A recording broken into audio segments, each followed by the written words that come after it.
My name is Ellen, and I am 69 years old. As a retired real estate broker with over 40 years of experience, I meticulously built a successful business from nothing, ensuring my children had every opportunity and advantage I could provide. I personally managed and maintained our beautiful family home, every payment made from my own earnings, pouring my heart and resources into creating a tangible legacy that would serve my family for generations. The house stood as a testament to hard work, sacrifice, and the American dream of home ownership achieved through dedication and perseverance.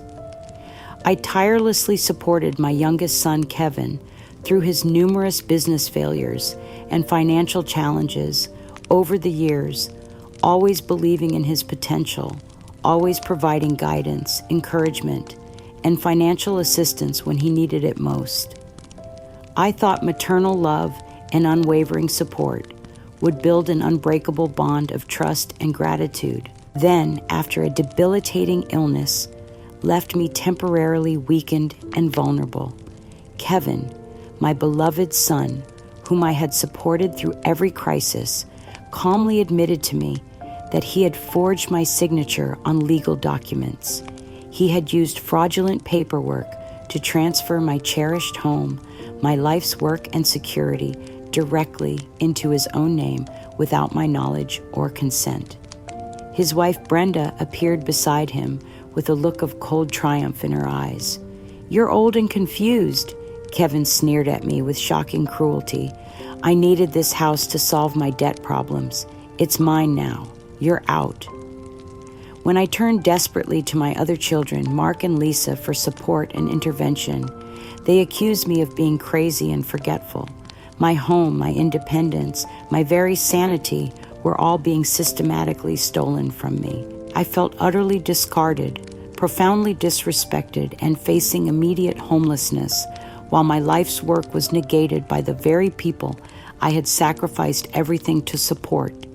Yet, as Brenda threatened to physically throw me onto the street, like unwanted garbage, something awakened within me that had been dormant but never destroyed. A real estate broker's trained eye for fraud, honed over decades of protecting clients from scams and deception, ignited a cold fury that burned away my initial shock and despair. What Kevin, Brenda, and their corrupt notary didn't know was my secret weapon discreet security cameras I had installed throughout my home had captured Kevin practicing my signature repeatedly and recorded him and Brenda discussing their greedy plot in detail, including their plans to bribe the notary and their celebration over Kevin's $250,000 debt being solved by stealing my house. Most importantly, my original property deeds were safely stored where they would never find them. This time, their insidious scheme wouldn't just unravel quietly. I would expose their calculated cruelty, reclaim my sanctuary with the determination that had built my real estate career, and prove that truth and justice could still prevail over family betrayal. The morning that changed my life forever began like any other Tuesday, with me preparing coffee in the kitchen of the home I had loved and maintained for 32 years. When the mail arrived, among the usual bills and advertisements was an official-looking envelope from the county tax assessor's office that made my blood run cold. The property tax notice was addressed to Kevin Peterson at my address, listing him as the sole owner of my fully paid-off home. My hands trembled as I read the document again and again, trying to make sense of words that seemed impossible. This had to be some kind of clerical error, some bureaucratic mistake that could be easily corrected with a simple phone call. Kevin was my son, not some stranger who could claim ownership of my property. But the sinking feeling in my stomach told me this was far more serious than a filing error. When Kevin arrived for what I thought would be our usual weekly visit, I confronted him directly in my living room, the same room where I had helped him with homework as a child and celebrated his high school graduation. I held up the tax notice with shaking hands, my voice barely steady as I asked, "Kevin, what is this? Why is your name on my property tax bill?" The look that crossed his face was not surprise or confusion, but something cold and calculating that I had never seen before. For a moment, he seemed to weigh his options, as if deciding whether to continue a charade or simply tell me the truth. Then his expression hardened into something that made me feel like I was looking at a complete stranger. "Mom," he said with chilling calmness, "you're old. You don't understand how the world works anymore. I needed this house, and you were just sitting on it like it was some kind of museum. I have over $250,000 in debt from my business ventures, and this house is the solution to my problems." The casual way he spoke about stealing my home as if it were a reasonable business transaction rather than a devastating betrayal left me speechless with shock. But he wasn't finished destroying my world. "I forged your signature on the transfer documents," he continued matter-of-factly. "The house is legally mine now. You're out. If you try to fight this, you'll end up on the street begging for help, and nobody will believe a confused old woman over official legal paperwork." Before I could fully process what he was telling me, Brenda appeared from the hallway where she had apparently been listening to our conversation. Her face wore an expression of triumph mixed with contempt that made my skin crawl. "Honestly, Ellen," she said with false sweetness that barely concealed her venom, "you were never going to use this house properly anyway. It's far too much space for one elderly person, and Kevin has real plans for it. You're just being emotional and forgetful about something that's already been decided. It's done. You have no legal claim here anymore." The systematic nature of their deception became clear as Brenda spoke. This wasn't an impulsive decision or a moment of desperation. It was a carefully planned theft that they had been orchestrating for months, possibly years. They had studied my routines, identified my vulnerabilities, and executed their plan with the precision of professional criminals. In my desperation and heartbreak, I tried to appeal to whatever remained of Kevin's conscience by reminding him of our shared history. "Kevin, this house represents my entire life's work. Every mortgage payment came from commissions I earned helping families find their dream homes. Every repair, every improvement, every dollar of equity was built through my own labor and sacrifice. You know how I supported you through your business failures, how I believed in you when nobody else would. How could you steal the one thing that represents my security and independence?" But my appeals seemed to bounce off him like stones thrown at a wall. The son, who had once come to me for comfort and guidance, was gone, replaced by someone who viewed me as nothing more than an obstacle to his financial goals. The situation became even worse when I called Mark and Lisa, desperately hoping that my other children would intervene and help me make sense of this nightmare. Instead, their responses revealed how thoroughly Kevin had prepared the ground for his theft. "Mom," Mark said with obvious discomfort when I reached him by phone, "Kevin told me you signed the transfer papers, but now you're claiming you don't remember. Are you absolutely sure you didn't just forget? You can't go around accusing him of forging documents without proof? That's a serious accusation, and frankly, you're starting to sound a little crazy." Lisa's reaction was even more devastating in its emotional distance. When I called her crying and begging for help, she responded with tired resignation rather than outrage. "Mom, please don't drag me into this family drama. I can't handle another crisis right now. Kevin says you're getting confused about things you agreed to, and honestly, it's too much for me to deal with." The realization that my own children were either complicit in Kevin's scheme or so thoroughly manipulated that they couldn't recognize obvious fraud was almost more devastating than the theft itself. I had raised these people, loved them unconditionally, supported them through every challenge of their lives, and now they were abandoning me in my moment of greatest need. Kevin's next move demonstrated the sophisticated nature of his character assassination campaign. Within hours of our confrontation, he began making phone calls to neighbors, mutual acquaintances, and even some of my former real estate clients. His message was carefully crafted to position me as a confused elderly woman experiencing mental decline who was making false accusations against her devoted son. "I'm really worried about Mom," I overheard him saying during one call that he made from my own kitchen while I sat helplessly in the living room. "She's been getting increasingly forgetful and paranoid. Now she's claiming she didn't sign papers that she clearly signed months ago. The doctor says this kind of confusion is common in people her age, but it's heartbreaking to watch." The speed with which this narrative spread through our small community was breathtaking. Within days, I could feel the shift in how people looked at me and spoke to me. The competent, successful businesswoman I had been for decades was being replaced in their minds by the image of a confused elderly woman whose own family was struggling to manage her decline.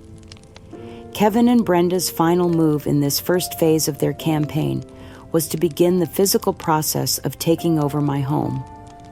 They arrived one morning with boxes and moving supplies, announcing that they were helping me organize my belongings to prepare for my transition to a more appropriate living situation. "You have 1 week to decide where you want to go," Kevin informed me with bureaucratic coldness. "After that, we'll need to make arrangements for you. This house requires too much maintenance for someone in your condition, and frankly, we can't afford to let it sit empty while you figure out what you want to do."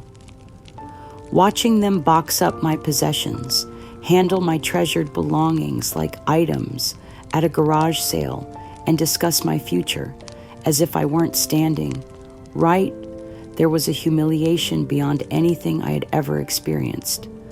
They were treating me like a liability to be managed rather than a human being deserving of basic respect and dignity. But underneath the shock and heartbreak, something else was beginning to stir. The same analytical mind that had made me successful in real estate, the ability to spot fraud, recognize patterns of deception, and document evidence, was starting to focus on the systematic nature of what was being done to me. Kevin had made one crucial mistake in his elaborate scheme. He had underestimated the woman who had spent 40 years helping people navigate complex property transactions and protecting them from exactly this kind of fraud. The week that followed Kevin's ultimatum was a nightmare of escalating control and systematic theft that revealed the true scope of their criminal conspiracy. What I initially thought was limited to the house fraud quickly expanded into a comprehensive assault on every aspect of my independence and autonomy. Kevin and Brenda's next move was to gain control of my financial accounts, claiming they needed to manage my money for my own safety and protection. They presented me with official-looking documents from Kevin's attorney stating that my recent confusion about the property transfer demonstrated that I was no longer capable of making sound financial decisions. "Mom, we've been watching you struggle with basic tasks for months," Kevin said with manufactured concern as he spread the legal papers across my kitchen table. "Yesterday, you couldn't even remember signing the deed transfer. We can't stand by and watch you make financial mistakes that could wipe out your life savings." The papers required me to sign over power of attorney for all financial matters to Kevin, giving him complete control over my bank account's investment portfolio and pension payments. When I refused to sign, they informed me that they had already contacted my bank with concerns about my mental competence, effectively freezing my accounts, pending a competency evaluation. But their most sophisticated move was yet to come. They had somehow obtained a medical evaluation from Dr. Alan Cross, a physician I had never met, stating that I was experiencing significant cognitive decline consistent with early-stage dementia, and recommending immediate placement in a supervised care facility. "This doctor has reviewed your case thoroughly," Brenda explained with false sympathy, "and he's very concerned about your safety living alone. The evaluation confirms what we've all been seeing. You're just not capable of managing an independent lifestyle anymore." The medical report was clearly fraudulent, filled with observations about my supposed confusion and memory loss that bore no resemblance to reality, but it provided them with the professional cover they needed to justify their systematic theft of my life and assets. The most devastating realization came when I discovered that Brenda was already showing my home to prospective buyers, treating my life's work like a piece of merchandise to be flipped for profit. I watched from my bedroom window as she led strangers through my house, pointing out features and discussing renovation plans as if I didn't exist. During one of these showings, I managed to overhear Brenda speaking to potential buyers about the property's potential once it was freed from the burden of elderly occupancy. She spoke about my home with the casual indifference of someone selling an empty house, not a place where a human being had lived and loved for over 3 decades. That evening, I overheard Kevin on the phone with someone discussing my protests as mom's episodes and reassuring the caller that my condition was being managed by medical professionals. The calculated nature of his deception was breathtaking. He had created an entire narrative about my mental decline that justified every cruel action they were taking against me. In that moment of crystalline clarity, I understood that this wasn't about helping me or protecting me from my own poor judgment. This was about 2 people systematically stealing everything I had worked for while using my supposed mental incompetence as cover for their crimes. As I sat alone in my bedroom, surrounded by the sounds of strangers evaluating my home for purchase, a painful memory surfaced that I had buried for over 20 years. In 1998, Kevin had made a catastrophic business decision that left him facing bankruptcy and potential criminal charges for mishandling client funds in his fledgling consulting company. The debt was staggering, $185,000 that would have destroyed his career before it really began and potentially sent him to prison for fraud. He had come to me in tears, begging for help and promising that he would pay back every penny if I could just give him a chance to start over. Without hesitation, I had liquidated a significant portion of my retirement savings money I had painstakingly accumulated over decades of 60-hour work weeks and careful financial planning. I worked extra hours for years to rebuild what I had given him, taking on additional clients and delaying my own retirement to restore my financial security. I never told Kevin the full extent of what his rescue had cost me. I never wanted him to feel the burden of knowing that his mother had sacrificed her own financial future to save his career and reputation. I simply told him it was a gift from a mother who believed in her son's potential and wanted to see him succeed. Now, 25 years later, the son I had saved from financial ruin was stealing my home to solve his current debt problems. The irony was so painful, it took my breath away. I was being punished for my generosity, and my past sacrifice was being used to justify his current theft. When I tried to appeal to Kevin's conscience by subtly referencing my history of financial support, his response was swift and cruel. "Mom, you need to stop with the emotional blackmail," he snapped with genuine anger. "You're always holding things over people's heads, always trying to make everyone feel guilty for your choices. Your so-called sacrifices were your decision, not our burden to carry forever. Brenda's response was even more calculated in its cruelty. "Ellen, you're living in the past," she said with a condescending smile that didn't reach her eyes. "We're focused on building a future, not dwelling on ancient history. Whatever you think you did for Kevin was your choice as a parent, not some kind of debt that we owe you forever." Their dismissal of my sacrifice was devastating, but it also revealed the depth of their selfishness and entitlement. They felt justified in taking everything I owned because they viewed my love and support as services they were owed rather than gifts freely given. Lisa's reaction when I desperately tried to confide in her about Kevin's theft was perhaps the most heartbreaking of all. Instead of outrage or concern, she responded with tired resignation and obvious discomfort. "Mom, I can't get involved in this," she said, avoiding eye contact as she spoke. "Kevin says you're getting confused about things, and I don't want to take sides in family drama. Maybe you should just try to work things out with him directly." Her willingness to abandon me rather than confront the obvious fraud taking place confirmed that I was truly alone in this fight. My own daughter would rather believe that I was mentally incompetent than face the uncomfortable truth that her brother was a criminal. Kevin's final manipulation was to present me with glossy brochures for various assisted living facilities, all located hours away from my home and community.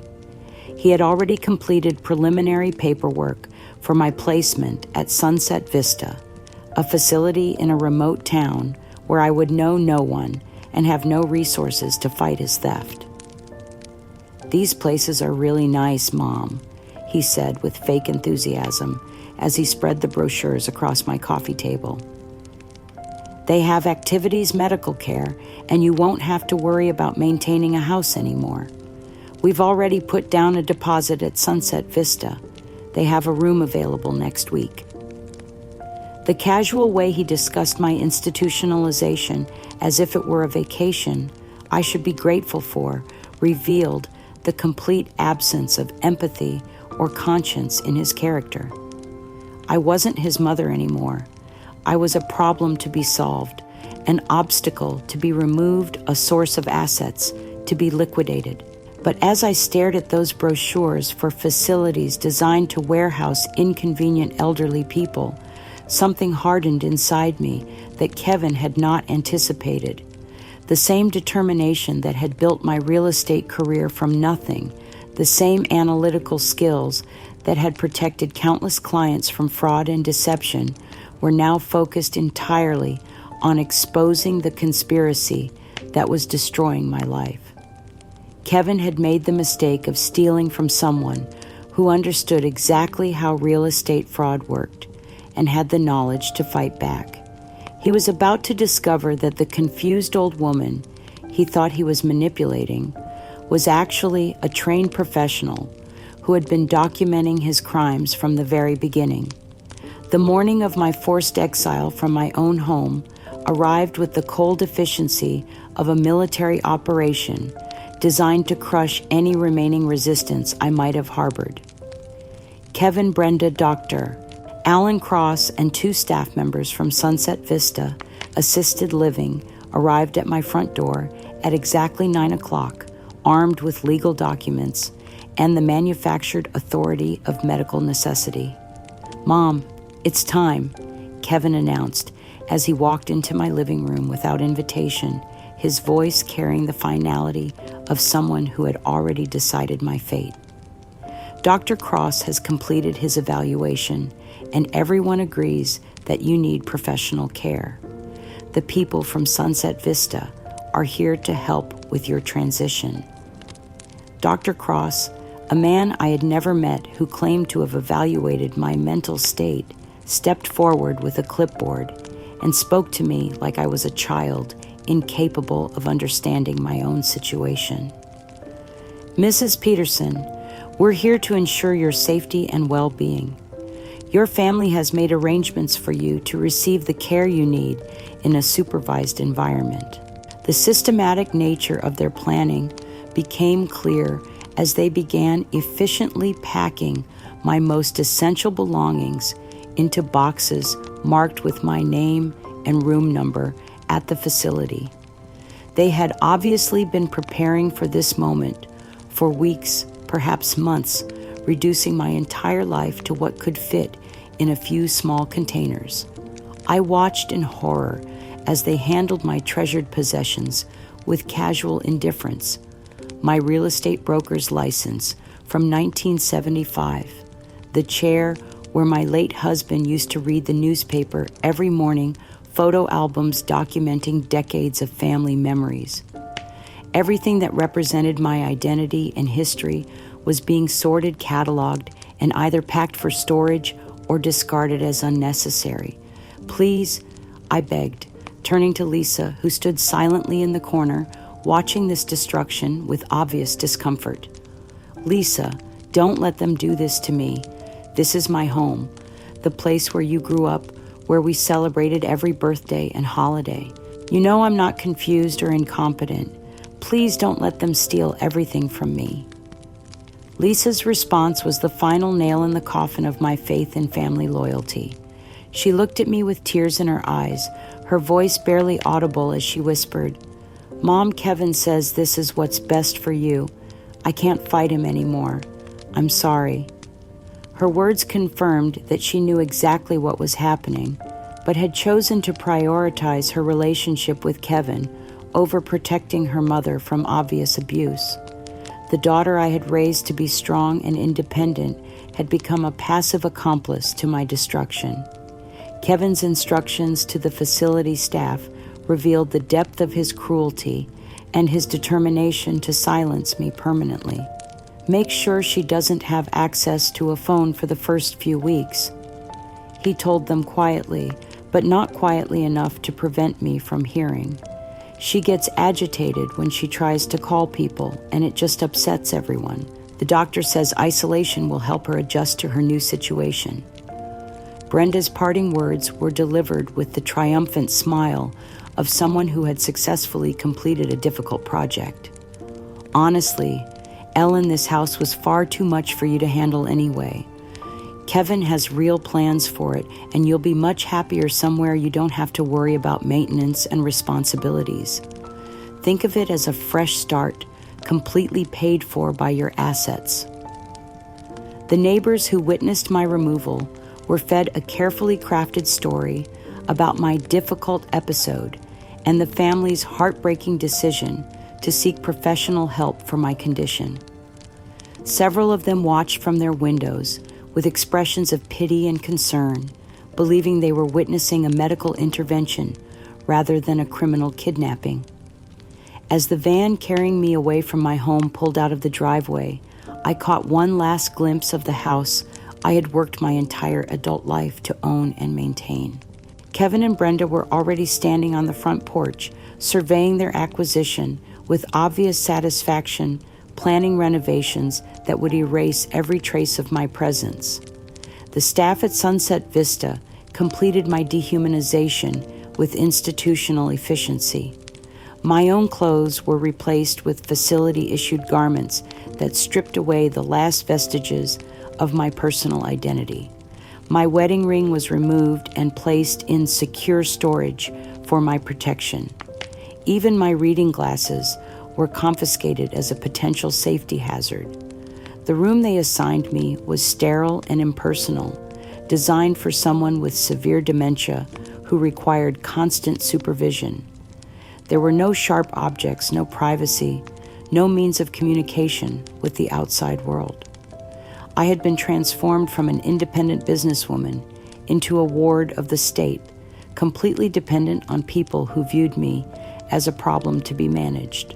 In the crushing solitude of that institutional room, surrounded by the sounds and smells of a place designed to warehouse inconvenient elderly people, I was forced to confront the deepest and most painful secret of my entire life, a truth so devastating that I had buried it for over 30 years, never speaking it aloud, even to myself. Kevin was not my husband's biological son. He was the result of a violent assault that had occurred during a business trip to Chicago when I was 26 years old.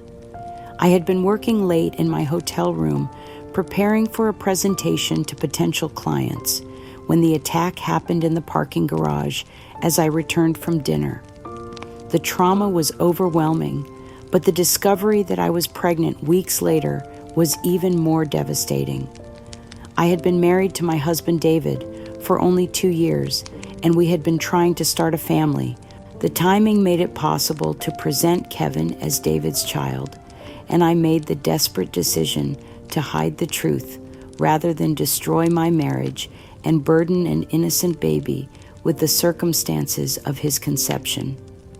For 30 years, I had poured every ounce of maternal love into Kevin, trying to overcome the circumstances of his birth through devotion and sacrifice. Every financial gift, every act of support, every moment of pride in his achievements was my attempt to transform something born of violence into something beautiful and meaningful. The irony was cosmic in its cruelty. The child I had protected from a devastating truth, the son I had overcompensated for out of guilt and determination to give him a perfect life, was now using that same life against me. The home I had built as a sanctuary for my family was being stolen by the very person I had sacrificed everything to protect and support. Kevin would never know that every dollar he was stealing from me had originally been earned to create a safe and loving environment for a child born from trauma. He would never understand that his entire existence had been shaped by my determination to turn something horrible into something hopeful. The weight of this secret, combined with the theft of my home and the abandonment by my family, should have crushed me completely. Instead, it crystallized into something harder and more determined than I had ever experienced before. I was not just the victim of a property fraud. I was a woman who had survived trauma, built a successful career, raised children through sheer force of will, and created something beautiful from the most difficult circumstances imaginable. That strength, that refusal to be defeated by circumstances beyond my control, was still there waiting to be activated. Kevin had stolen my house, but he couldn't steal the knowledge and determination that had built my life from nothing, the same skills that had made me successful in real estate, the ability to spot fraud document evidence and fight for what was right, would now be turned toward the most important case of my career, proving that Ellen Peterson was not a confused old woman, but a competent professional who had been the victim of a sophisticated criminal conspiracy. The evidence was already gathered, the cameras had already recorded their confessions, and the original deeds were safely hidden where they would never find them. Kevin thought he had won, but he had actually just given me the motivation to destroy him completely. Life inside Sunset Vista Assisted Living was not care.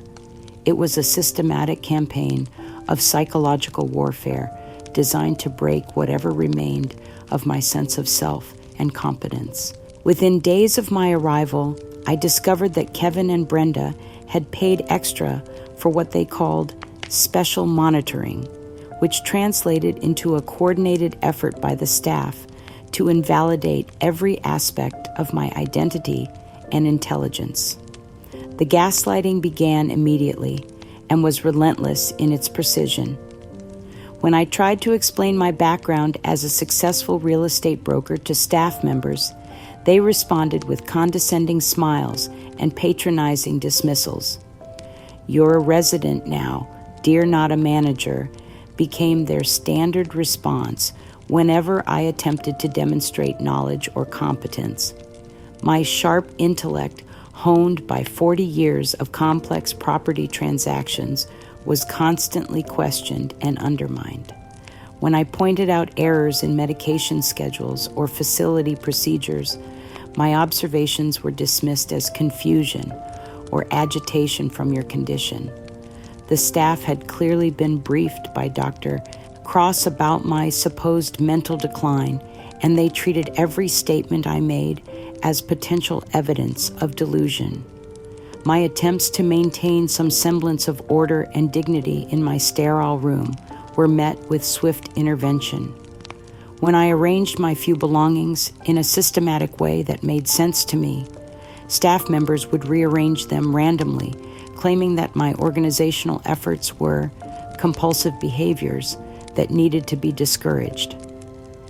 When I requested specific information about my legal rights or the facility's policies, my questions were deflected with vague reassurances that everything was being handled by your family.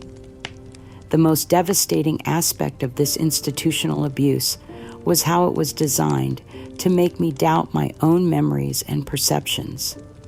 Every day, staff members would ask me questions about my past that seemed innocent, but were actually designed to identify inconsistencies they could use as evidence of cognitive decline. Mrs. Peterson, what year did you start your real estate career?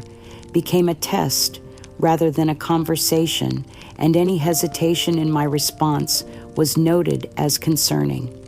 The isolation was compounded by carefully orchestrated visits from my grandchildren Michael and Emily, who had obviously been coached by Kevin and Brenda to treat me like someone experiencing severe mental decline. These visits, which should have been sources of comfort and connection, became exercises in heartbreak and manipulation. Michael, now 12 years old, would arrive with a forced smile and ask leading questions that reinforced the narrative of my incompetence. "Grandma, do you remember who I am?" he would ask, with the patient tone adults use with confused elderly people. "Do you remember the fun times we used to have?" The questions were designed to make me appear confused if I responded with normal conversation, or pathetic if I tried to prove my memory was intact. When I answered with specific, detailed recollections of our shared experiences, the staff would exchange meaningful glances and note my excessive focus on minute details as another symptom of my condition. Emily, only 10, but already showing signs of her parents' manipulation skills, would bring what she called comfort items, adult coloring books, large piece gigles, and other materials designed for people with severe cognitive impairment. "I thought you might like these. Grandma," she would say sweetly, not understanding that she was participating in my systematic dehumanization.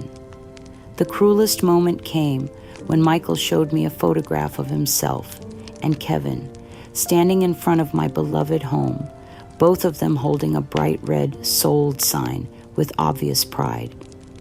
"Dad says you don't need the house anymore, Grandma," he said with innocent honesty. "He says you're happier here, where people can take care of you." The image of my home with that "sold" sign, my life's work, reduced to a successful real estate transaction, was like a knife twisted in my heart. But seeing my own grandchildren used as weapons against me was even more devastating than the theft itself. Meanwhile, the public desecration of my life's work continued with calculated cruelty. Brenda had begun posting updates about the home's transformation on social media, sharing before and after photos that painted me as someone who had let a beautiful property deteriorate through neglect and poor judgment. The before photos were clearly manipulated to make my meticulously maintained home look shabby and outdated, while the after renderings showed modern renovations that would strip away every personal touch I had added over 3 decades. She described the project as a rescue of a property that had been sadly neglected by its previous owner, turning my pride into evidence of my incompetence. The financial imprisonment was as complete as the physical confinement. I learned through overheard conversations that Kevin had been granted full guardianship over my assets, giving him complete control over my bank accounts, pension payments, and investment portfolio. My attempts to contact my own attorney were met with bureaucratic stonewalling. I was told that all legal matters had to go through my guardian, and my guardian had decided that outside legal consultation would be too stressful for my condition. The facility staff regularly discuss me as a high-maintenance resident whose family never visits, reinforcing my abandonment while simultaneously criticizing me for being difficult.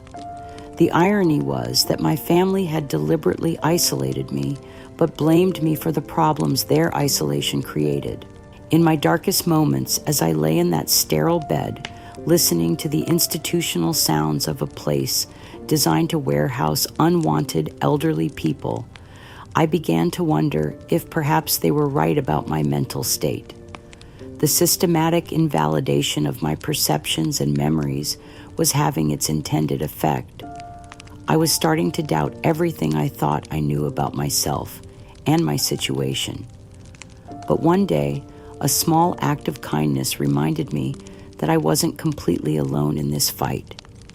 A new staff member named Sarah, who hadn't yet been fully indoctrinated into the facility's culture of patient invalidation, noticed my obvious distress and quietly slipped me a small, worn real estate appraisal book that someone had left in the facility's common area. "I thought you might like to look at this," she whispered when no one was watching. "I heard you used to work in real estate." Inside the front cover of that book in faded pencil, someone had written a tiny, almost invisible inscription, "Eleanor's Help, E.M." The initials belonged to Eleanor Morrison, my trusted neighbor and friend, who had witnessed my forced removal from my home. The discovery of that message ignited a spark of hope that I had thought was permanently extinguished. Eleanor was still out there, still watching, still caring about what happened to me. She hadn't been fooled by Kevin and Brenda's propaganda campaign, and she was somehow finding ways to remind me that I had allies in the outside world. For the first time since my imprisonment began, I felt something other than despair. The same analytical mind that had made me successful in real estate was still intact, still capable of recognizing patterns and connections. If Eleanor was trying to help me, it meant that my hidden camera footage might still be accessible, and the evidence I needed to expose Kevin's fraud might still be within reach. The psychological prison they had constructed around me was sophisticated and cruel, but it wasn't perfect. Someone on the outside was working to help me, and that knowledge gave me the strength to start fighting back against the systematic destruction of my identity and sanity. 3 months after my forced institutionalization, Kevin and Brenda staged what they called a grand reopening of my home, an elaborate open house event designed to celebrate their theft while publicly cementing the narrative of my incompetence. The event was marketed as a showcase of thoughtful renovation that had rescued a neglected property and transformed it into a modern masterpiece. The invitation, which I only learned about through overheard conversations between facility staff, described the event as an opportunity to tour a beautifully restored historic home that had been lovingly updated by its new owners. The language carefully avoided mentioning that the previous owner was still alive, but had been systematically robbed of her life's work. Kevin and Brenda invited local real estate agents, potential buyers, neighbors, and even some of my former colleagues in the real estate industry. They had obviously put considerable effort into making this event a social and professional triumph that would validate their version of events while humiliating me in my absence. The marketing materials included fabricated before photos that made my meticulously maintained home appear dilapidated and neglected. These images were clearly altered to show peeling paint, overgrown landscaping, and general deterioration that had never existed. My 30 years of careful maintenance and loving attention to every detail were being rewritten as evidence of decline and incompetence. The after photos showcased modern renovations that had stripped away every personal touch I had added over 3 decades. The kitchen where I had prepared thousands of family meals was now a sterile showcase of granite and stainless steel. The living room where my husband had read the newspaper every morning was transformed into an impersonal entertainment space. Every trace of our family's history had been erased and replaced with generic luxury. Brenda gave interviews to local news outlets about the extensive renovations that had been necessary to bring the house up to modern standards. She spoke about discovering outdated electrical systems and structural issues that required major investment to correct, painting me as someone who had been incapable of properly maintaining my own property. The previous owner was an elderly woman who unfortunately couldn't keep up with the demands of such a large property, Brenda told Channel 7 News with practiced sympathy. We're grateful we could rescue this beautiful home and restore it to its full potential. The news coverage was devastating to watch from my facility bed, where a bored staff member had left the television tuned to the local news during my lunch. Seeing my home described as something that needed to be rescued from my care was like watching my life's work being publicly ridiculed and dismissed. But the cruelest aspect of the open house was the participation of my own grandchildren in the elaborate deception. Michael and Emily had been coached to act as tour guides, leading visitors through the renovated rooms and explaining the improvements that Kevin and Brenda had made. Mommy and Daddy worked so hard to make this house beautiful again, Emily told visitors with obvious pride. It was really old and messy before, but now it's perfect. Michael, slightly older and more sophisticated in his presentation, pointed out specific renovations with the expertise of someone who had been carefully trained. This kitchen used to be really outdated, he explained to a group of impressed visitors. Dad says the previous owner didn't understand modern design principles. Watching my grandchildren unknowingly participate in the destruction of my legacy was perhaps the most heartbreaking aspect of the entire ordeal. These children had played in my home, learned to bake cookies in my kitchen, and built pillow forts in my living room.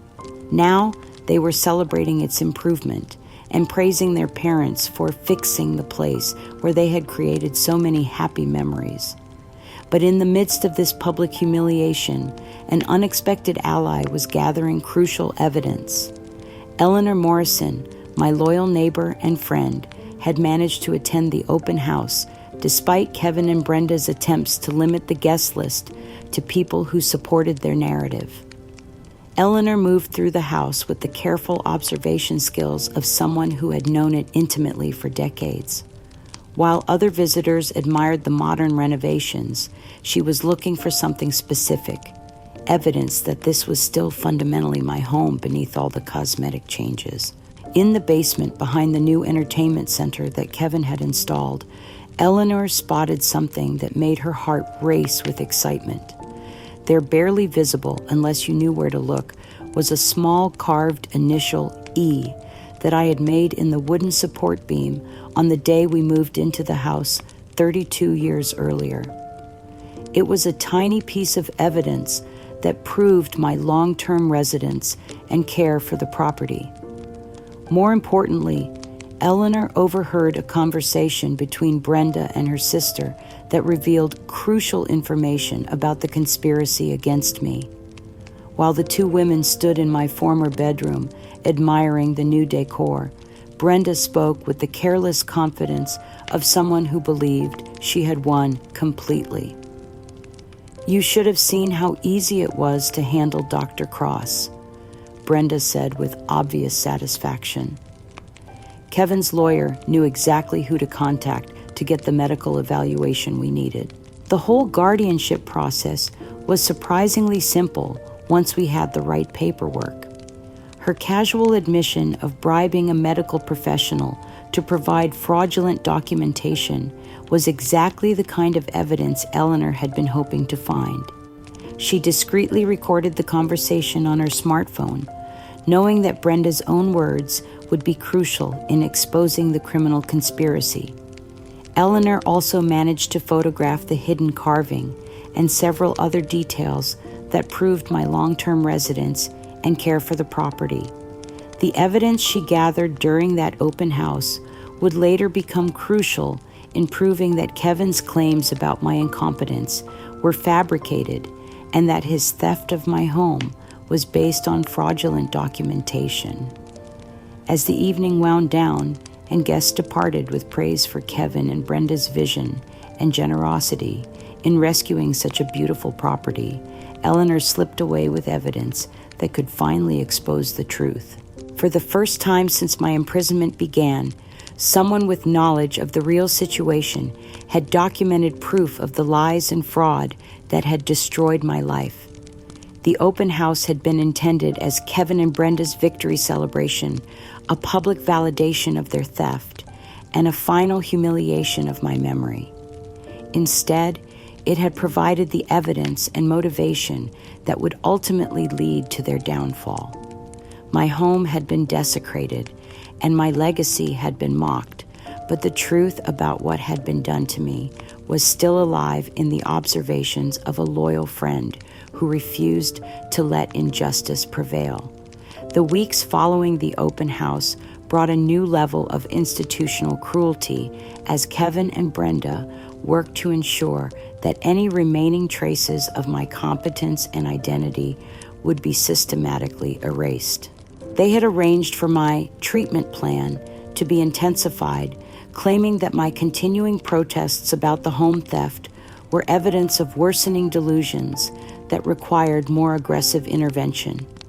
Mr. Reynolds, the nursing home administrator, who had clearly been compromised by Kevin's financial incentives, implemented what he called enhanced therapeutic protocols designed to break down my resistance to their narrative. My medication was subtly increased, leaving me drowsy and confused for hours at a time, making it nearly impossible to think clearly or articulate my thoughts coherently. The staff had been instructed to constantly question my memories about my real estate career and my relationship with my home. Every conversation became an interrogation designed to identify inconsistencies they could use as evidence of my deteriorating mental state. Mrs. Peterson, the facility therapist, would say, during our mandatory sessions, "Your family tells us you're having trouble accepting that you willingly sold your home. Can you explain why you think they would lie about something so important?" When I tried to explain about the forged documents and Kevin's admission of fraud, my words were carefully documented as paranoid delusions and false accusations against family members.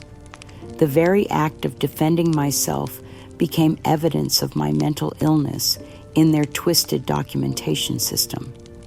But the cruelest element of their psychological warfare was the forced acceptance therapy designed to make me embrace their version of reality. I was required to attend daily sessions where the therapist showed me photos of my home's renovation, insisting that the changes were improvements and that I needed to let go of the past and accept your new reality. "Look at how beautiful your old home is now," she would say, displaying glossy photos of the sterile modern interior. "Your son Kevin has done wonderful work updating it. Isn't it better this way? Doesn't this make you happy for him?" When I responded with anger or grief about the destruction of my life's work, these emotions were labeled as inappropriate affect and resistance to therapeutic intervention. My natural human responses to theft and betrayal were being pathologized and used as justification for increasing my medication and restricting my freedoms. Kevin and Brenda had also gained access to my personal journals and financial records through their guardianship, and they were systematically using my own words against me.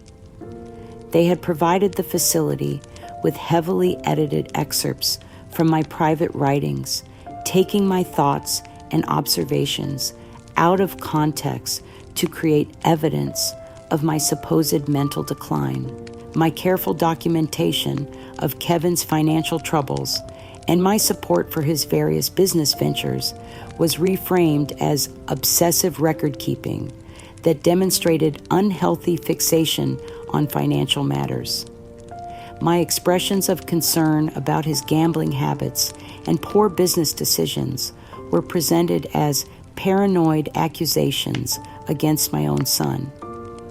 The most devastating aspect of this psychological torture was how they were using my grandchildren as unwitting participants in my mental destruction. Michael and Emily continued their carefully supervised visits, but now they were armed with activities and questions specifically designed to reinforce my institutional identity. "Grandma, do you like the pretty pictures we brought you?" Emily would ask, showing me children's coloring books and simple puzzles. "The nice nurses said you like to color now instead of working with houses." Michael, slightly older and more sophisticated in his manipulation, would bring me elementary books about architecture and real estate, speaking to me as if I were a child learning about these concepts for the first time. "Look, Grandma, this book shows how people buy and sell houses. Do you remember when you used to pretend to do this kind of work?" The word pretend was particularly cruel, suggesting that my successful 40-year career had been some kind of delusion rather than documented professional achievement. Watching my grandchildren treat me like someone experiencing severe cognitive decline while they unknowingly participated in my psychological torture was almost unbearable. But in my desperation, I managed to retain enough clarity to attempt one final communication with the outside world. During a brief moment when the medication's effects had worn off and I was thinking clearly, I managed to write a short-coded message on a small piece of paper that I tore from a magazine. Using real estate terminology that only someone in the industry would understand, I wrote, "Property transferred without clear title. Original deed holder disputes transaction. Fraud suspected. EP requires immediate legal intervention." I signed it with a small drawing of a house key, a symbol that Eleanor would recognize from our years of friendship. Sarah, the kind-hearted staff member who had given me the real estate book, was working a late shift when I approached her with my desperate plea. I pressed the note into her hand and whispered, "Please get this to Eleanor Morrison on Maple Street. She'll understand what it means." Sarah looked around nervously, clearly aware that helping me communicate with the outside world would violate the facility's strict policies about my contact with people beyond my immediate family. But something in my eyes must have convinced her that this was more than the rambling of a confused elderly woman. "I'll try," she whispered back, quickly pocketing the note. "But I can't promise anything. They watch everything very carefully here." Meanwhile, Eleanor had been conducting her own investigation based on the evidence she had gathered at the open house. Her recording of Brenda's admission about bribing Dr. Cross had been turned over to an elder law attorney who specialized in guardianship fraud cases. The attorney, Margaret Foster, had immediately recognized the signs of a sophisticated financial exploitation scheme and had begun building a case to challenge Kevin's guardianship and expose the fraudulent medical evaluation that had justified my institutionalization. Eleanor's discovery of the hidden carving in my home's basement, combined with her knowledge of my competence and the suspicious circumstances of my removal, had provided the foundation for what would become a comprehensive legal challenge to everything Kevin and Brenda had done. But I knew none of this as I lay in my institutional bed, heavily medicated and surrounded by people who were being paid to convince me that my own memories and perceptions were unreliable. The psychological prison they had constructed around me was nearly perfect in its cruelty, designed to make me complicit in my own erasure. The only thing that kept me sane was the knowledge that somewhere outside these walls, someone was still fighting for the truth about what had been done to me. Eleanor's investigation into my home's hidden features led to a discovery that transformed our fight from a simple case of property theft into something far more significant and emotionally complex. While examining the architectural details that Kevin and Brenda had overlooked during their renovation, she found evidence that my late husband Robert had concealed important documents somewhere in the house's structure. Robert had been a meticulous man who distrusted banks and lawyers, preferring to keep important papers and financial instruments in secure locations that only he knew about. Before his death, 15 years earlier, he had made cryptic references to provisions for Ellen's future that I had never fully understood. Eleanor's careful examination of my old journals and Robert's business papers revealed hints about a hidden compartment that contained documents related to his final wishes. The discovery of this hidden legacy added devastating new stakes to Kevin and Brenda's theft. They weren't just stealing my home. They were potentially destroying Robert's final gift to me and violating his explicit intentions for my financial security.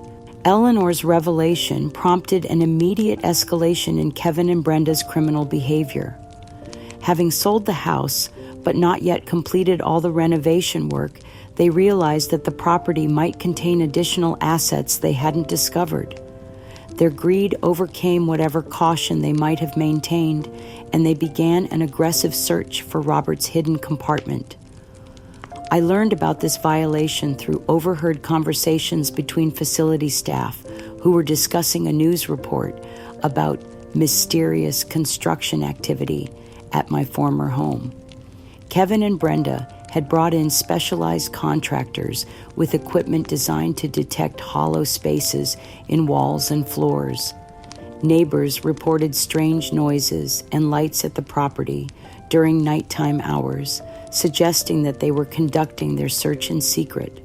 The thought of them tearing through Robert's carefully preserved legacy, destroying whatever he had left for me in their greedy search for more assets to steal, was almost unbearable. They had already taken my home and my freedom. Now they were desecrating my husband's memory and his final expressions of love for me. But their criminal behavior had an unexpected consequence. Lisa, who had been struggling with guilt about her complicity in my institutionalization, finally reached a breaking point when she witnessed the depth of Kevin and Brenda's greed and their willingness to destroy our father's legacy. Lisa had been living with the knowledge that she had abandoned her mother to protect her relationship with Kevin, but seeing him actively search for hidden assets while speaking dismissively about their father's memory triggered a crisis of conscience that she could no longer ignore. In a moment of desperate guilt and growing horror at what her family had become, Lisa obtained a disposable phone and managed to call Sunset Vista during a time when she knew the staff would be busy with dinner service. When she was connected to my room, her voice was shaking with emotion and fear. "Mom," she whispered urgently, "I'm so sorry for what we've done to you. I know you're not crazy, and I know Kevin stole the house. I've been too scared to speak up, but I can't watch this anymore. They're tearing apart Dad's hiding place looking for money or documents he left for you. I had to warn you." Hearing Lisa's voice after months of isolation was like receiving a lifeline when I was drowning. For the first time since my imprisonment began, One of my children was acknowledging the truth about what had been done to me and expressing genuine remorse for their participation. Lisa, I managed to say through my medication-induced fog, I need help. Kevin forged documents to steal the house, and they're keeping me drugged, so I can't fight back. There are cameras in the house that recorded everything. Eleanor Morrison knows the truth. But our conversation was cut short by a development that revealed the true depth of Brenda's paranoia and control over our family's communications. Unbeknownst to Lisa, Brenda had been monitoring her behavior and had bribed a low-level facility staff member to report any unusual contact with me.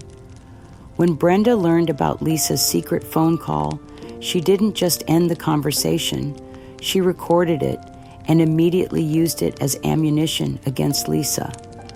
That evening, she played the recording for Kevin, twisting Lisa's expressions of guilt and concern into evidence of disloyalty and emotional instability. You see how she's turning against us, Brenda told Kevin with calculated manipulation. She's starting to believe Ellen's delusions, and that makes her dangerous to everything we've accomplished. We can't trust her anymore. The recording of Lisa's apology was presented as proof that she was sympathizing with Mother's paranoid accusations and undermining the family's unity. Brenda used Lisa's moment of conscience as evidence that she was emotionally unstable and potentially willing to sabotage their fraudulent scheme. Kevin's response to his sister's attempt at reconciliation was swift and brutal. He called Lisa immediately after hearing the recording accusing her of betrayal and threatening to cut off all contact if she continued to enable Mother's delusions. You're either with us or against us, he told Lisa with chilling finality. If you can't support the decisions we've made as a family, then maybe you don't belong in this family anymore. The ultimatum created a permanent rift between Kevin and Lisa, isolating her from her brother, while also preventing her from providing any meaningful help to me. She was trapped between her guilt about abandoning me and her fear of losing her remaining family relationships. Meanwhile, I remained in my institutional prison, unaware of Lisa's attempted outreach or Brenda's interception of our communication. The fragments of conversation I had overheard about construction activity at my home filled me with dread about Robert's legacy being destroyed, but I had no way of knowing that someone in my family had finally tried to reach out with support and remorse. The systematic isolation that had been used to control me was now being applied to Lisa as well, ensuring that any potential allies within my family would be silenced or turned against each other.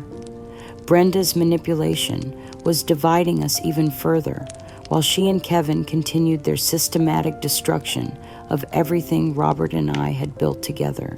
But Eleanor's documentation of their criminal behavior and her growing network of legal allies were building toward a confrontation that would finally expose the truth about what had been done to me. The evidence was mounting, the legal case was developing, and the justice that had been delayed for so long was finally beginning to take shape. The truth about Kevin's fraud, Brenda's manipulation, and the systematic theft of my life was about to emerge from the shadows where it had been hidden by institutional complicity and family betrayal. The emergency injunction hearing took place in the county courthouse on a morning that would forever mark the restoration of my dignity and the exposure of the most sophisticated elder abuse case the jurisdiction had ever seen. Margaret Foster, the elder law attorney who had taken my case, had worked tirelessly with Eleanor to compile evidence that would not only prove Kevin's fraud, but expose a conspiracy that involved medical professionals, institutional administrators, and a systematic campaign to steal my life's work. The courtroom was packed beyond capacity, filled with media representatives, elder rights advocates, and members of the real estate community who had followed my career for decades. The case had attracted national attention as a clear example of how family members could exploit legal and medical systems to commit sophisticated financial crimes against elderly relatives. Eleanor sat in the front row, her face radiating the quiet satisfaction of someone who had fought tirelessly for justice against overwhelming odds. Sarah, the kind-hearted facility worker who had risked her job to help me communicate with the outside world, was present as a witness to the institutional abuse that had been perpetrated against me. As I entered the courtroom in a wheelchair, still recovering from months of unnecessary medication, but mentally clear, for the first time in almost a year, I felt the weight of institutional oppression beginning to lift from my shoulders. This would be my opportunity to reclaim not just my property, but my identity as a competent professional who had been systematically destroyed by people she had trusted most. Margaret's opening statement was methodical and devastating as she outlined the evidence that would expose every aspect of Kevin and Brenda's criminal conspiracy.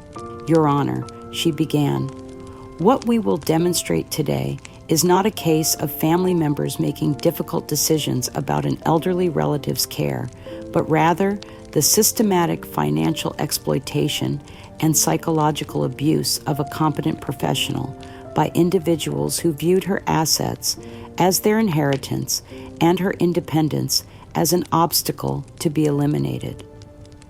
The first piece of evidence was the hidden camera footage that had been secretly recording in my living room for months before my forced institutionalization.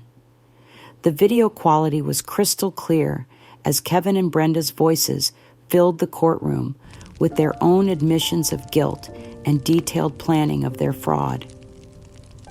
The old lady won't know what hit her, Kevin's voice said with chilling callousness.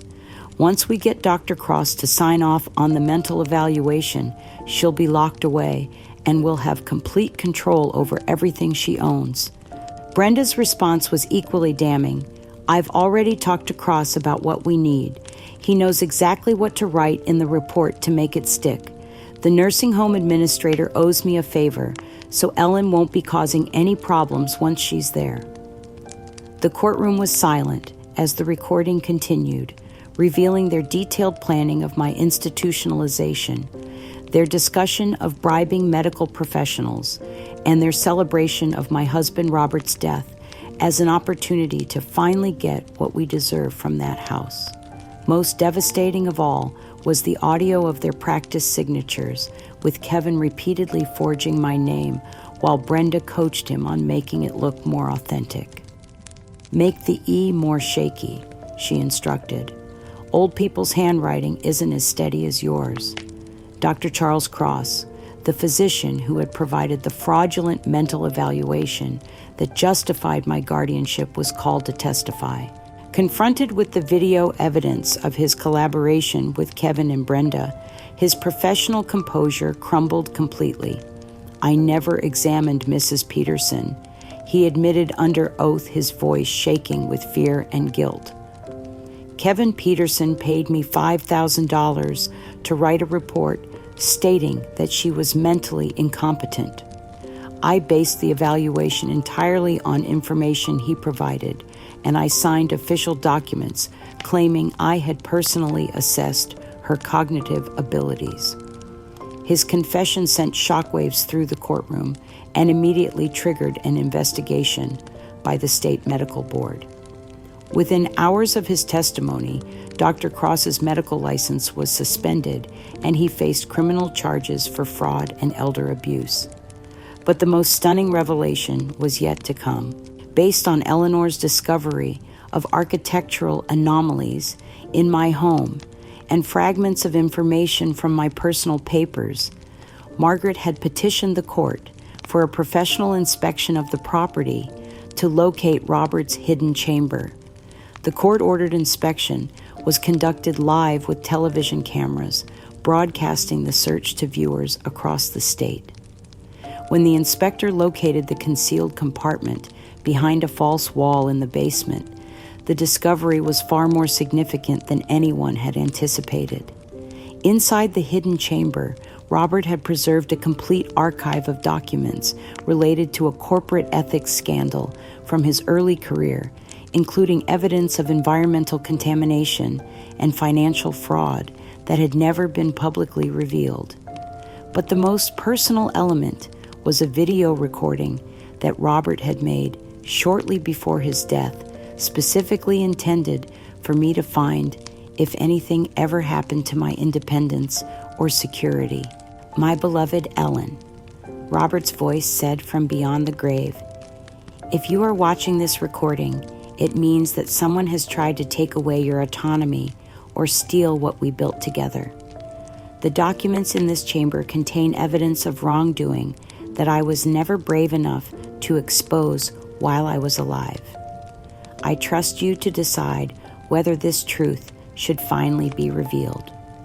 You have always been stronger and more principled than I was, and I know you will use this information to protect not just yourself, but others who cannot protect themselves. The existence of this hidden legacy proved several crucial points that I had been mentally competent enough to know about and protect my husband's final wishes, that Kevin and Brenda's theft was even more significant than originally understood, and that their search for hidden assets had been motivated by greed rather than any legitimate concern for my welfare. Kevin's reaction to seeing his fraud exposed and his father's legacy revealed was swift and violent. As the courtroom watched the video of Robert's final message, Kevin began screaming incoherently about lies and tricks, accusing me of manufacturing evidence to frame him. When the judge ruled that the evidence clearly demonstrated systematic fraud and elder abuse, Kevin's psychological control finally snapped completely. He lunged toward the witness stand, where I was seated, screaming that I had destroyed his life and stolen everything from him. Court security officers immediately restrained him as he fought violently, confirming for everyone present that the calm, concerned son who had appeared in media interviews was actually someone capable of explosive rage and violence toward his elderly mother. Brenda's attempt to flee the courtroom was equally telling. As the evidence mounted against them, she quietly tried to slip out through a side door, but was apprehended by officers who had been stationed there specifically to prevent such an escape attempt. When confronted with her role as the mastermind behind the conspiracy, her sophisticated manipulation collapsed into desperate denials and self-pity. Ellen never appreciated what we did for her. She sobbed to reporters outside the courthouse. We were trying to help her, and she's turned everyone against us with her lies. Mr. Reynolds, the nursing home administrator, who had facilitated my institutional abuse, was also implicated in the conspiracy and faced immediate investigation by state health authorities. The revelation that facility staff had been bribed to medicate me unnecessarily and prevent my communication with the outside world triggered a comprehensive review of the institution's practices. As I sat in that courtroom, watching the complete exposure of the conspiracy that had nearly destroyed me, I felt a complex mixture of vindication and sorrow. Justice was being served, but the cost to my family relationships was irreversible. Kevin would never again be the son I had raised and loved, and the trust that had been shattered could never be fully repaired. But Robert's final message reminded me that I had always been stronger than I knew, and that my survival of this ordeal was not just about reclaiming my own life, but about protecting others who might face similar abuse in the future. The court's verdict was swift, comprehensive, and devastating for those who had conspired to steal my life and dignity. Judge Patricia Williams, who had overseen elder abuse cases for 20 years, delivered her ruling with the gravity that such systematic cruelty deserved. The evidence presented in this case, Judge Williams declared, reveals one of the most sophisticated and malicious campaigns of elder abuse and financial fraud I have encountered in my career. The defendants have not only stolen Mrs. Peterson's property through forged documents, but have systematically destroyed her reputation, her family relationships, and nearly her sanity through deliberate deception and institutional abuse. Kevin was sentenced to 7 years in state prison for elder abuse, fraud, conspiracy, and false imprisonment. The judge noted that his position as my son made his crimes particularly heinous, as he had exploited the trust and love that should have protected me from exactly this kind of victimization. Brenda received a 5-year sentence for her role as the primary architect of the conspiracy. Her sophisticated manipulation of medical professionals, facility administrators, and even her own children demonstrated a level of callousness that demanded severe punishment. The financial restitution alone would bankrupt them completely. They were ordered to pay the full value of my home, plus interest, emotional damages, legal fees, and compensation for the months of institutional abuse I had endured. The luxury items they had purchased with my stolen assets would be sold to begin repaying their enormous debt to me. Dr. Cross faced criminal charges for medical fraud and had his license permanently revoked. His career was ended, and he would serve 2 years in prison for his role in fabricating the mental evaluation that had justified my institutionalization. Mr. Reynolds and Sunset Vista Assisted Living faced a massive lawsuit and federal investigation that would expose systematic abuse of elderly residents whose families had paid for special treatment to keep them compliant and isolated. But perhaps the most significant consequence of the trial was the revelation of Robert's hidden archives and their impact on a decades-old corporate cover-up. The documents he had preserved contained evidence of environmental contamination and financial fraud that triggered a federal investigation and brought national attention to his posthumous courage in preserving the truth.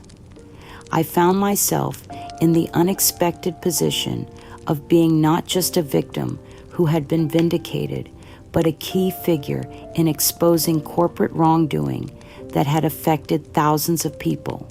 Robert's final gift to me was not just evidence that cleared my name, but a legacy of integrity that would honor his memory and create positive change far beyond our personal situation.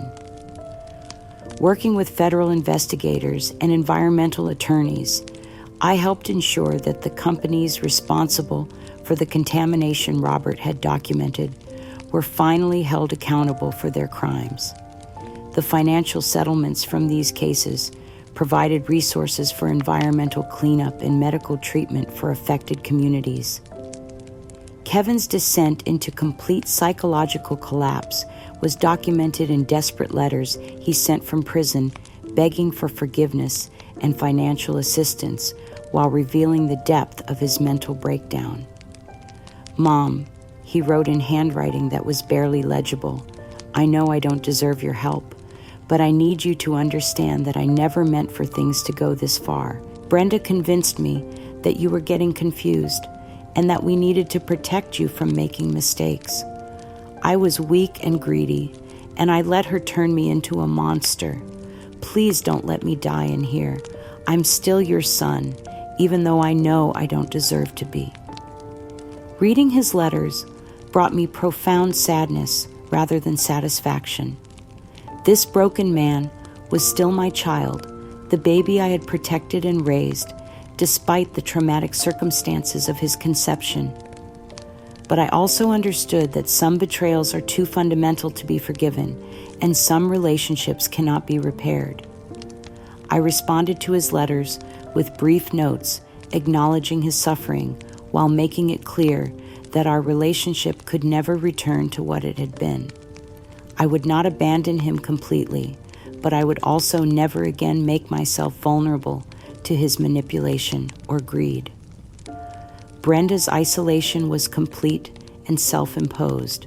The community that had once admired her sophistication and apparent success now saw her as a calculating predator who had exploited family relationships to commit serious crimes. Her attempts to rebuild her reputation in other communities were hampered by the national media coverage of the case and her easily recognizable face from news reports. But the most meaningful aspect of my vindication was Lisa's complete transformation and her commitment to making genuine amends for her complicity in my abuse. The trial had forced her to confront not just Kevin's crimes, but her own cowardice in failing to protect me when she knew something was wrong. Lisa entered intensive therapy to address her role in the family dysfunction and to understand how she had been manipulated into abandoning her mother. Her journey toward redemption was painful and honest, acknowledging her failures while working to rebuild trust through consistent loving actions. Mom, she said during one of our first real conversations after the trial, "I know I can never undo the months when I left you alone in that terrible place. I was a coward who chose the easy path instead of standing up for what was right. I'm going to spend the rest of my life proving that I deserve your forgiveness and trying to become the daughter you always believed I could be." Lisa's commitment to making amends was immediate and comprehensive. She became my primary advocate and caregiver, helping me transition back to independent living and providing the emotional support I had been denied for so many months.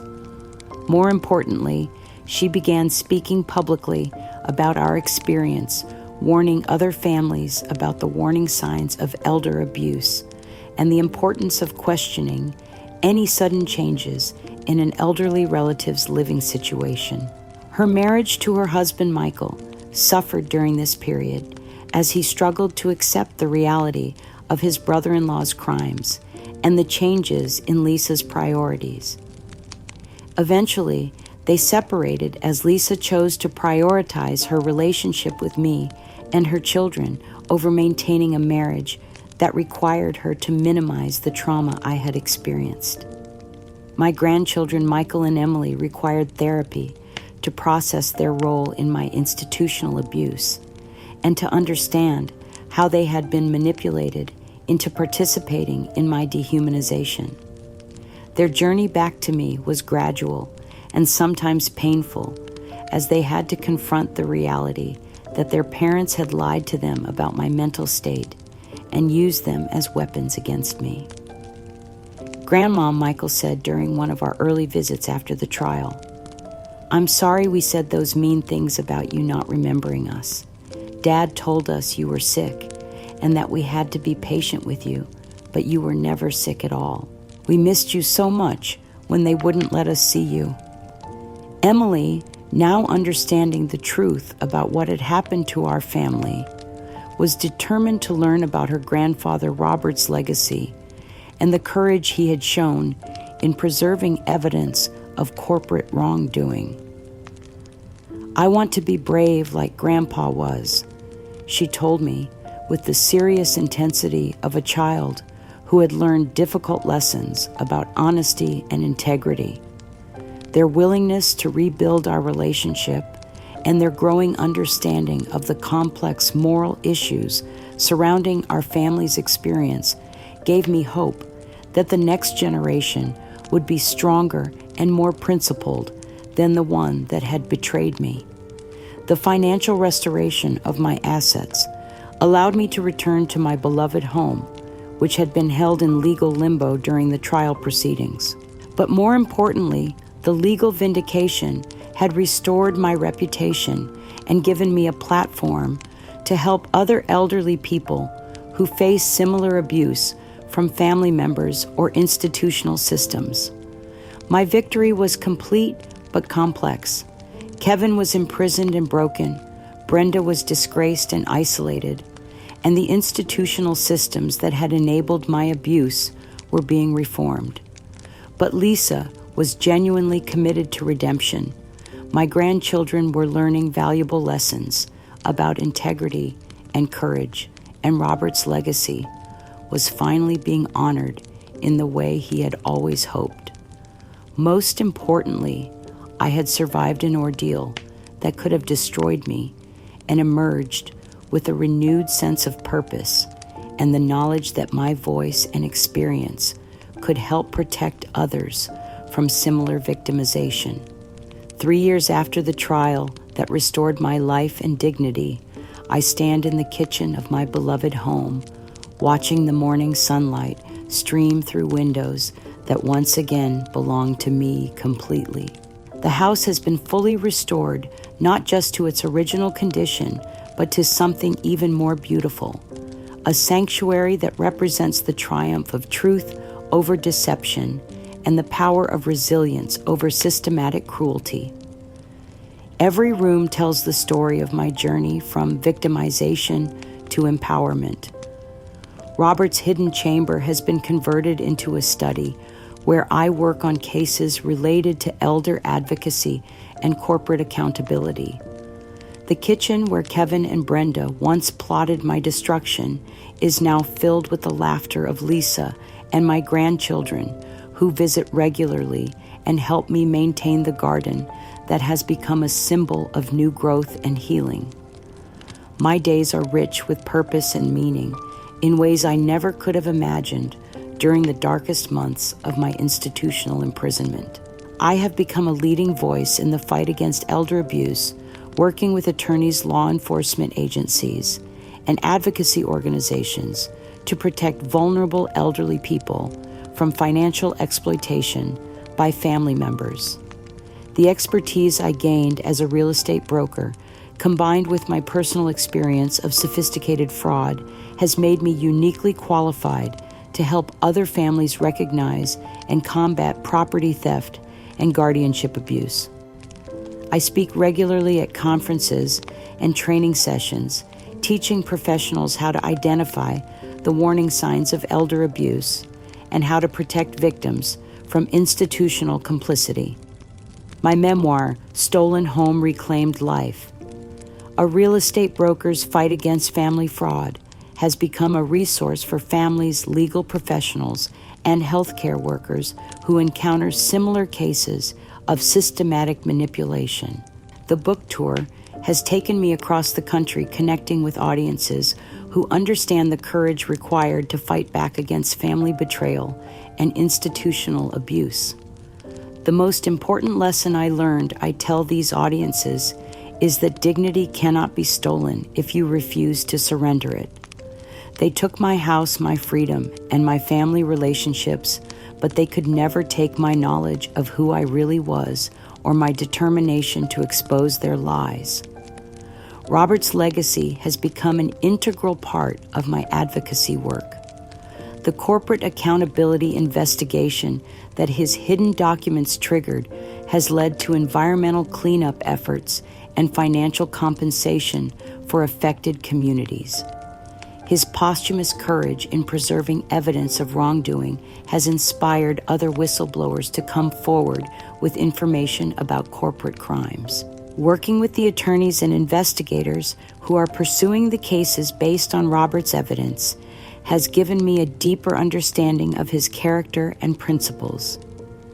The man I thought I knew completely had actually been carrying the burden of important secrets, and his trust in my ability to handle those secrets appropriately was perhaps the greatest gift he ever gave me. Lisa's transformation has been one of the most meaningful aspects of my recovery. Her commitment to making amends has never wavered, and our relationship has grown into something deeper and more authentic than it ever was before the crisis. She has become not just my daughter, but my closest friend and strongest advocate. Working with you on elder advocacy has taught me more about courage and integrity than I learned in my entire life before this. Lisa tells me regularly. I'm grateful every day that I found the strength to break free from Kevin's manipulation and become the person you always believed I could be. Lisa's children, my grandchildren, have grown into thoughtful young adults who understand the complexity of moral choices and the importance of standing up for vulnerable people. Michael now 15 volunteers with me at community education events about elder abuse, and his perspective as someone who was manipulated into participating in abuse brings a unique dimension to our presentations. Emily, 13, and already showing interest in law and social justice, often helps me organize my files and correspondence related to ongoing cases. I want to help people like you did, Grandma. She tells me with the determination of someone who has learned valuable lessons about the difference between right and wrong. Kevin remains a distant, tragic figure in our restored family. His letters from prison arrive occasionally filled with regret and self-pity, but showing little genuine understanding of the depth of his crimes or their impact on others.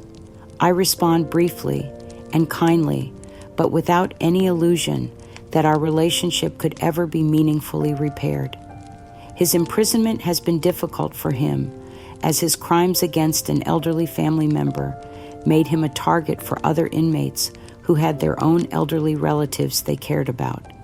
His updates about his situation are sobering reminders of how completely his choices have destroyed his life and future prospects.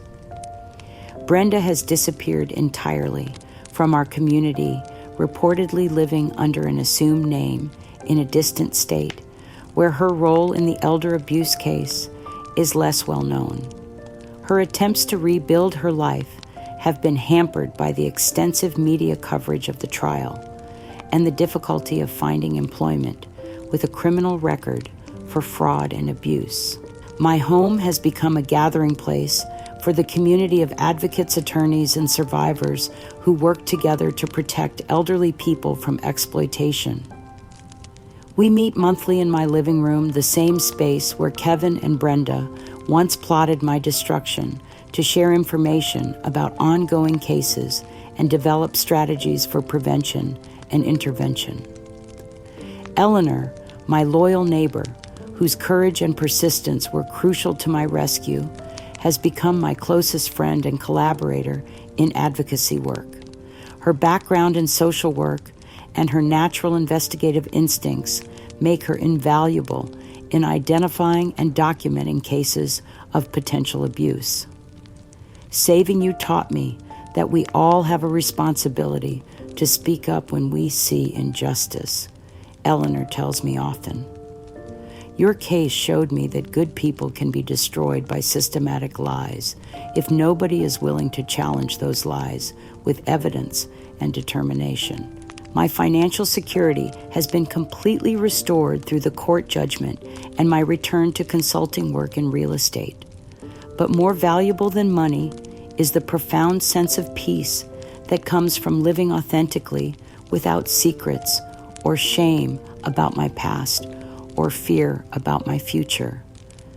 The knowledge that my survival and recovery have created positive change for others gives meaning to every day of my life. The letters I receive from families who have avoided elder abuse because of information they learned from my story, the professionals who have improved their ability to identify and combat exploitation, and the policy changes that have resulted from my advocacy work all remind me that my suffering was not in vain. Standing in my restored home this morning, preparing for another day of meaningful work, and surrounded by the love of family members who have earned the right to be called family, I feel a contentment that goes far deeper than mere happiness. I have reclaimed not just my property and my reputation, but my sense of purpose and my faith in the possibility of justice. The woman who was once dismissed as a confused elderly person experiencing mental decline has become a respected voice for elder rights and corporate accountability. The home that was stolen through fraud has become a symbol of resilience, and the power of truth to overcome deception. My life has been restored through the simple act of refusing to accept a false narrative about my competence and worth, and that restoration has created ripple effects that extend far beyond my own experience. As I sit in my garden this evening, 5 years after the trial that restored my life, I am filled with a peace that transcends vindication or financial recovery. The roses Robert planted for our anniversary 30 years ago are blooming magnificently, their beauty natural and enduring, much like the life I have rebuilt from the ashes of systematic betrayal and institutional abuse. My home is frequently filled with the sounds of authentic family life. Lisa's laughter as we work together on advocacy projects. My grandchildren's animated discussions of their studies and dreams. Colleagues from my elder rights work, planning our next efforts to protect vulnerable people from exploitation. These relationships forged through the crucible of crisis and rebuilt on foundations of truth rather than convenience are deeper and more meaningful than anything we shared during the years of careful avoidance and hidden resentments. The work I do now brings me profound fulfillment that extends far beyond personal healing. My advocacy organization has prevented countless cases of elder abuse, and the legal reforms we have achieved will protect vulnerable people for generations to come. Robert's hidden legacy has exposed corporate wrongdoing and brought justice to communities that suffered in silence for decades.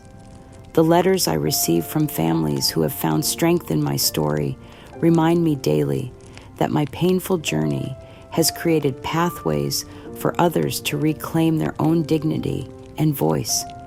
I have learned that my greatest strength was never in blind trust or self-sacrificing love that ignored warning signs, but in my willingness to fight for truth when everyone else had invested in maintaining comfortable lies.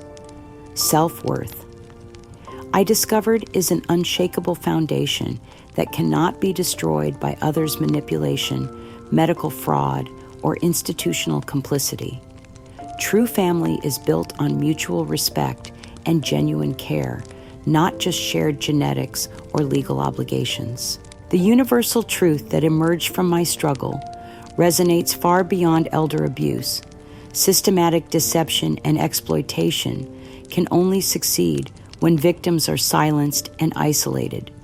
But when one person refuses to accept false narratives about their competence and worth, even the most sophisticated campaigns of character assassination can be exposed and defeated. It takes extraordinary courage to fight for your authentic identity against those who profit from your silence and dependence, but that courage is always rewarded with the incomparable gift of living genuinely and purposefully. Dignity can be reclaimed even after the most profound institutional abuse and family betrayal. A life of purpose and authentic connection is always possible when we choose truth over comfort, justice over false peace, and self-advocacy over the approval of those who would diminish us for their own gain. The resilience of the human spirit can triumph over even the most calculated psychological warfare and systematic theft, transforming our deepest suffering into our greatest source of strength and service to others. I carry no bitterness now, only profound wisdom gained from understanding that some people will always choose greed over love, convenience over conscience. But I also know that truth, like sunlight, will always find a way to penetrate even the deepest darkness when we have the courage to keep seeking it, and that the price of living authentically is always worth paying, no matter how difficult the journey may be.